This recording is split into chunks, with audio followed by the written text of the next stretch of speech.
How much photo editing is too much? I think that this is an excellent lens.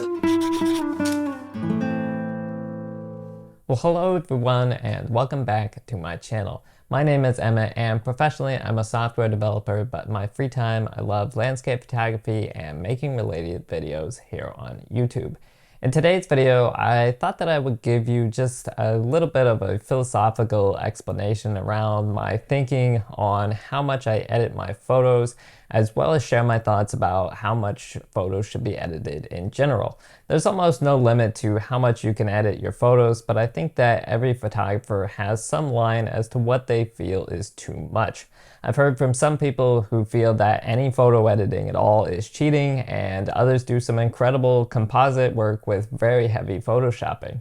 So where is that line for me? Well, generally I stick with object removal and color edits to enhance the existing colors in the image or correct them to represent how I feel they looked or reflect the impression that I got of the scene when I was actually there in person. I'll do a lot of exposure adjustments and changes to the highlights, shadows, and contrast to help get the lighting right. These kinds of adjustments make the scene more visible, bring it to life, and help the viewer focus on the subject.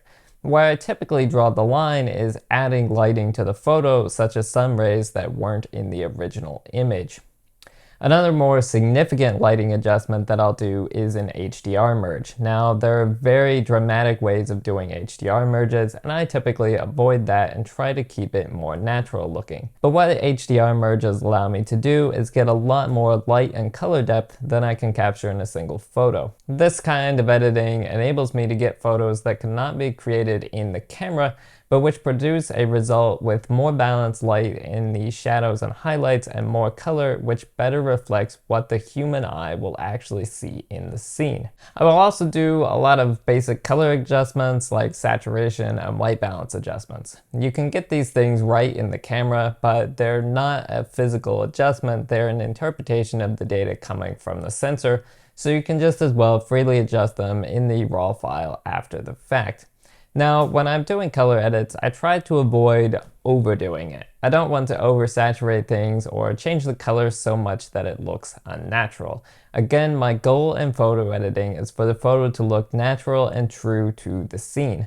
The one deviation from that I'll make is for object removal. Frequently, there will be distracting things in the frame, such as signs, posts, power lines, and trash that can be avoided in the composition that I want to get. And so I'll usually favor the composition over trying to keep those things out of the frame, and then I'll remove them later in my photo editor. I don't like leaving distractions in the frame because they can really break an otherwise good photo, drawing the viewer's eye away from the subject.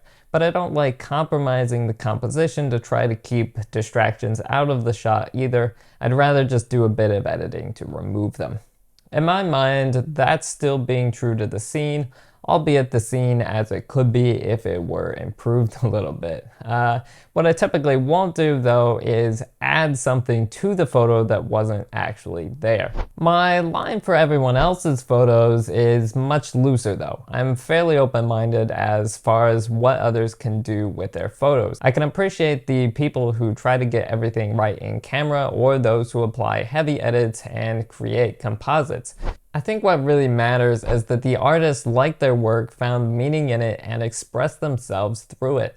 Most of the time, I think the connection and expression of the artist come across to the audience in the piece regardless of how the work was created, and people appreciate that meaning. That's why often when I'm taking a photograph, I focus on the story that I want to tell through the photo or the feeling that I want to convey more than I focus on any particular standards or rules. In my landscape photos, the main story that I want to tell is what it's like to really be in that place. To accomplish that, I stay away from edits that drastically change the scene, but edits that enhance the photo are a great way, in my opinion, to put a bit more of the three-dimensional sensory experience of being at that location into the two-dimensional photograph. To me, photo editing isn't cheating, it's a medium for creating art.